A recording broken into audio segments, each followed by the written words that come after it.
Hello everybody, welcome back to another video. So we're back in Anhui province, obviously. I left my hat in FengYang, so no hat. It's been raining, it's a bit gloomy, but I guess in a way it's good to be back. It was an interesting trip to Shanghai.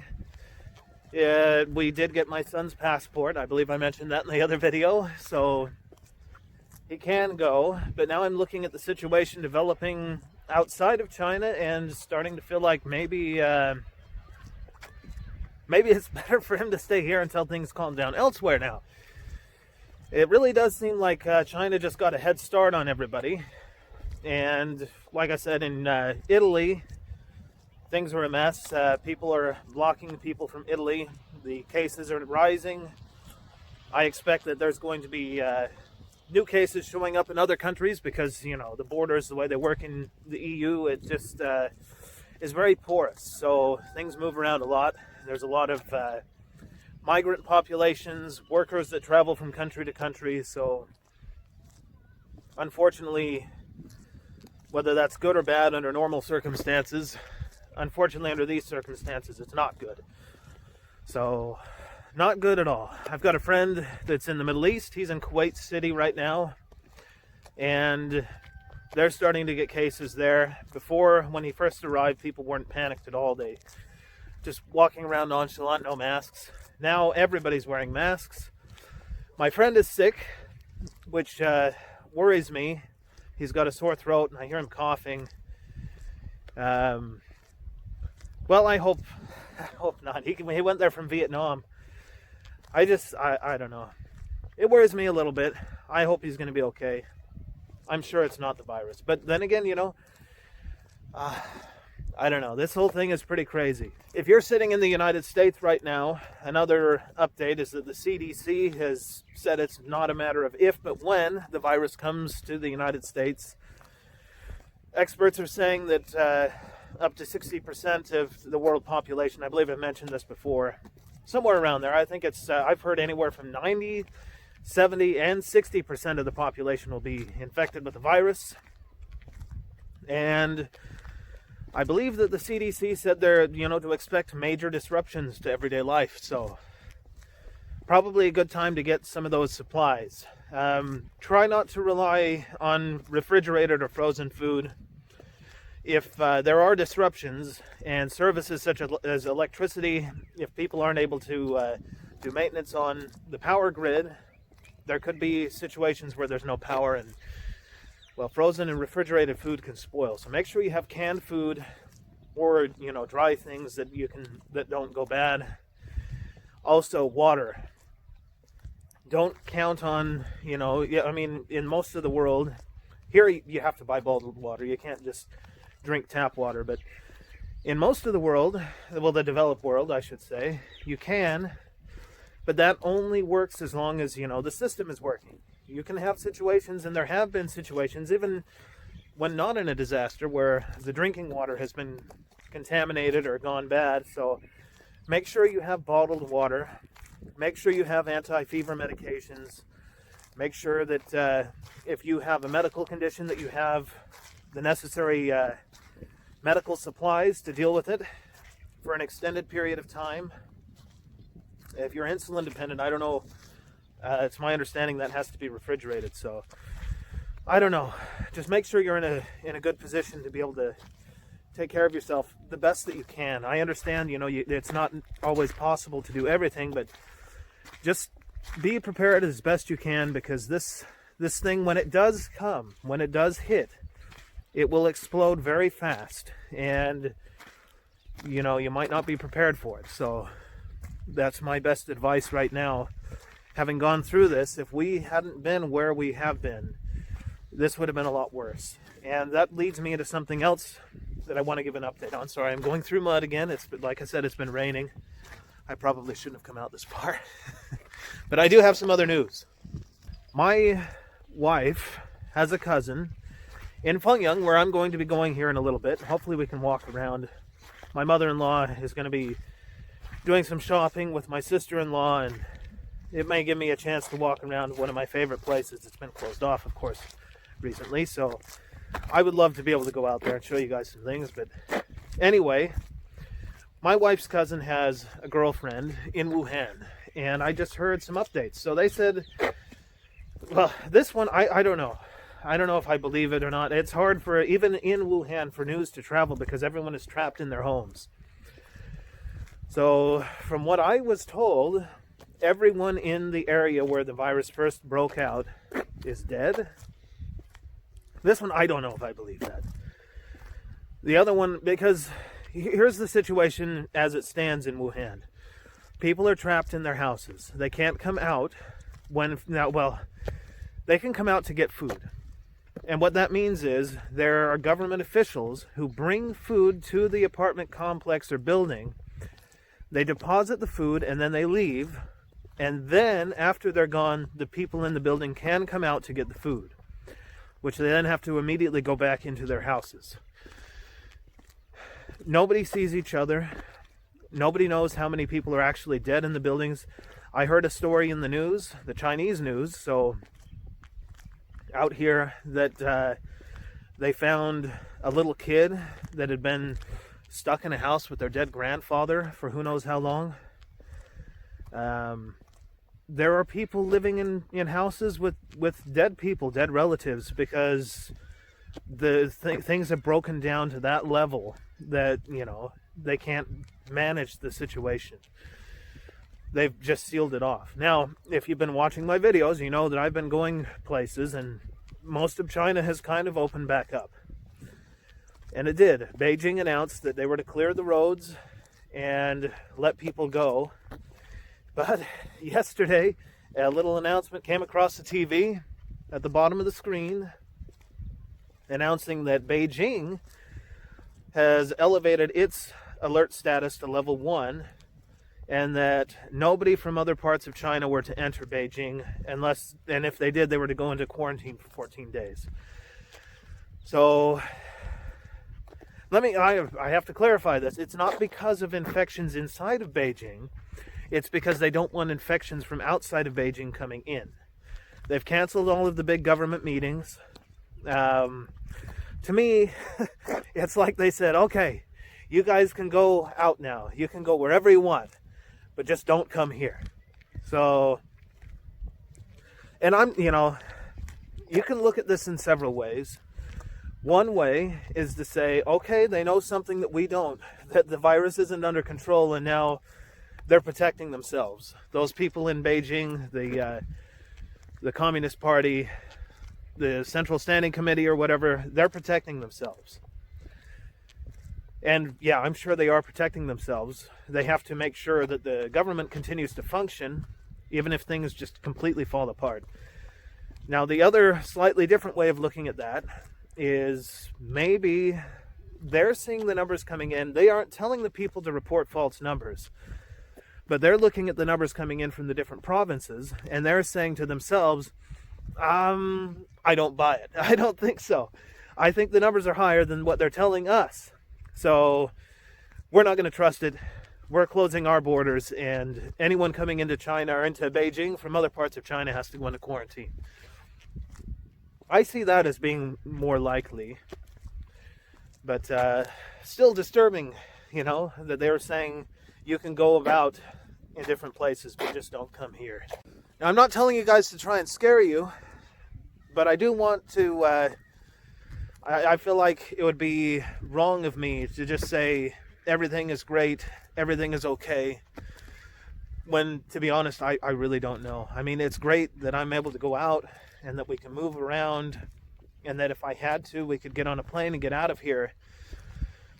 But like I say, I'm looking at news reports around the world, and I'm seeing that, the situation is rapidly deteriorating in places where I would have gone, which would be Europe, the Middle East.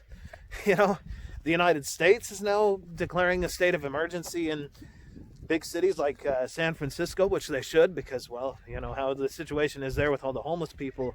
If the virus took hold there, it would be a terrible disaster. It would be a disaster anywhere. But it's starting to sound like, China had a head start, and now the rest of the world is falling apart, and this is where you'd want to be, because the wave has already kind of come in and then now it's going back out. So I don't know.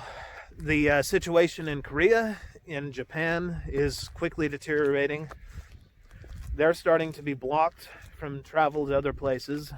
I don't know, it just looks bad. So all I can say is, get ready. Get some non-perishable food. Get some canned food, a can opener. Make sure you've got a can opener, water, and medical supplies.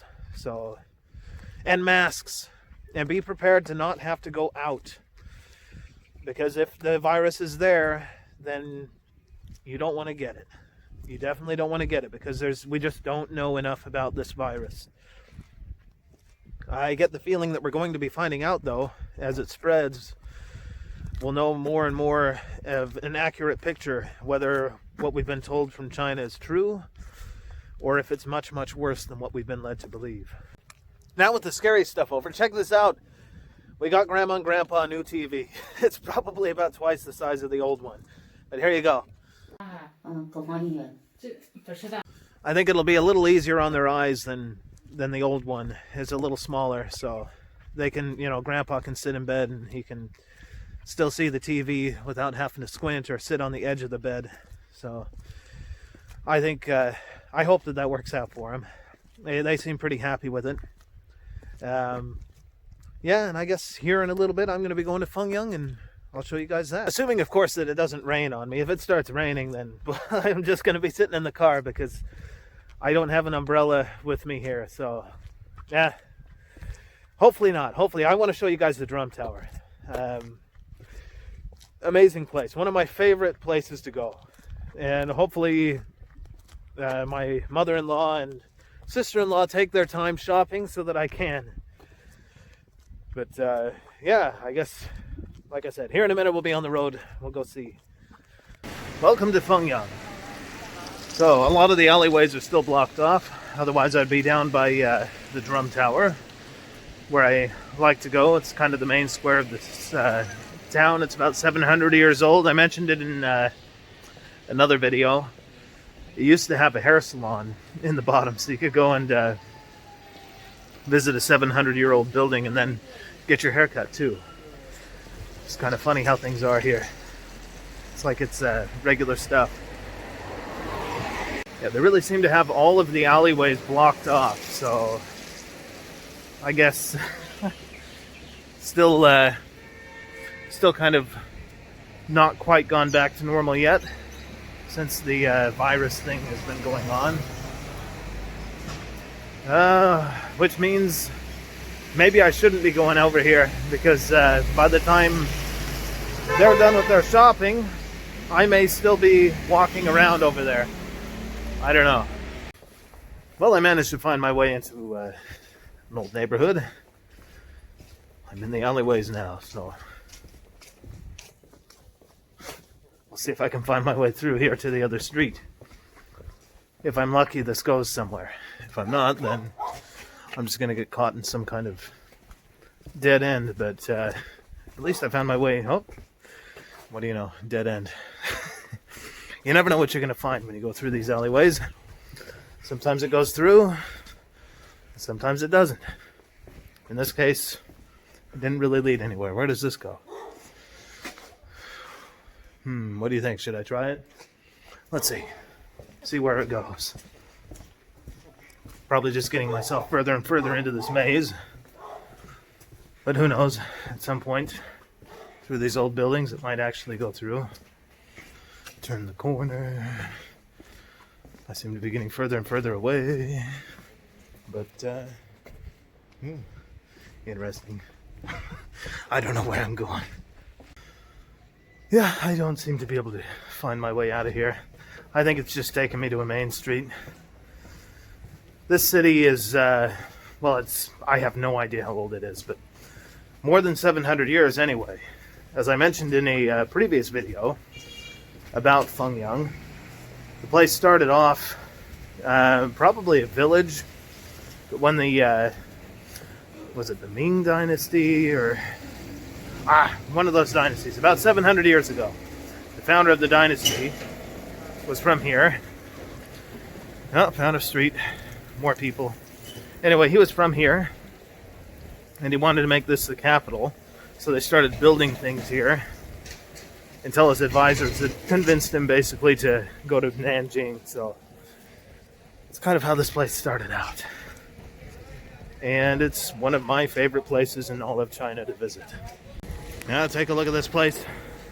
They just opened up a few days ago, and already so much activity. That's one of the things I love about this city. It's just so active. It's small, but you'd never guess it based on the number of people out. A lot of people, they prefer to go to Shanghai or somewhere like that that's all polished and shiny. Me, I love to find a place about like this. Let me show you what I'm talking about here. I'll turn around, hopefully not get run over. At the end of the street is the Drum Tower. See if we can get into the square. It's a big enough space, I'm sure we can. See, it's crazy. This place is more active than Shanghai was. But yeah, again, one of my favorite places in all of China. Now, it's very unfortunate that there is no train station here. So it's probably not that easy as a tourist to get here. You've seen me driving. In China, you can't drive without a Chinese driver's license. So renting a car and driving out here is probably not a possibility. The only way to get here would be to take a bus. So if you're ever interested in coming to visit FengYang and see the Ming tombs, and it was the Ming Dynasty, by the way, that founded it. If you're ever interested in coming out here, seeing the Drum Tower and what's left of their imperial complex that they started to build, I can give some instructions on how to get here on a bus. You'd take the high-speed rail or the slow train if you want to Bengbu City, and from there you take a bus to FengYang. It'll take you to the station, which isn't far from here. You'd be able to walk to this place. If you want to go to the Ming tombs, you can probably take I'm sure there's a bus, or you can just take a taxi. Wouldn't be that much. Go have a look. In the other video I mentioned his parents were from here, so he posthumously raised them to royal status and built some tombs, which you can go see. Right now I don't think the site is open, but when it is, maybe I can go out there and make a video of it. It's kind of interesting to see. And there it is behind me, a 700-year-old drum tower. And right now the square is empty, as you can see. Normally this place would be full of people, all kinds of activities going on, but today nothing. And if you look over there where that big red sign is, that is also where the barber shop used to be. So you could go get your hair cut after going and visiting the 700-year-old ancient building. Looks like they finally opened up the tunnels underneath, which we can go walk through real quick before we go back to the car, since I'm sure my mother-in-law and sister-in-law are probably almost done shopping. Well, I don't know how long they're going to take, but I don't want to have to walk forever and make them wait, so we'll walk through here real quick and then we'll go back. Another thing you probably may have noticed in the brickwork is above the center arch there is a symbol that most people are familiar with, a swastika, which, before you get bent out of shape, don't worry, the Nazis actually stole that symbol. It's an Asian symbol, it has something to do with life. I'm going to have to look up its actual meaning, but yeah, they stole it. They ruined it. Oh, here we go. We're going underneath the ancient drum tower. You can see the bricks are very old. Some of them you can actually, well, these have been spaced over time, but if I get up really close, you can still make out some writing on these. Now, I don't know what the purpose of the writing on these ones are, but it does remind me when I went to the Great Wall. The wall is built out of bricks as well, similar to these, and they have names on them, written on the bricks. And the point was that if that part of the wall were to have been breached, then the person whose name was on that brick would have been executed because, well, their work failed. I wonder if that actually happened, because the wall didn't keep out the Mongols. But here we are on the other side.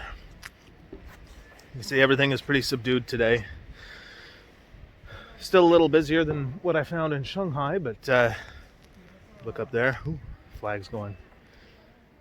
But just the same, not as busy as it normally is.